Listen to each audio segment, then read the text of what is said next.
নববর্ষ। আমাদের গ্রামের নাম শুভপুর।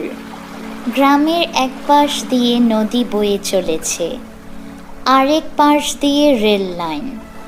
সকালে বিকালে রেলগাড়ি যায়। বছরের প্রথম দিনে আমাদের গ্রামে মেলা বসে। মেলাতে হরেক রকম জিনিস পাওয়া যায়।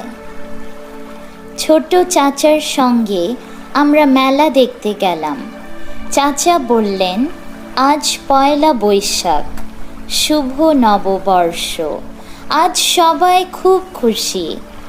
মেলায় বসেছে অনেক দোকান, মাটির পুতুলের দোকান, বেতের জিনিসের দোকান, মুড়ি মুড়কি বাতাসার দোকান। মেলাতে অনেক লোক এসেছে। বাজিকর বানরের খেলা দেখাচ্ছে। নাগরদোলা উঠছে আর নামছে। আমরা নাগরদোলায় উঠলাম।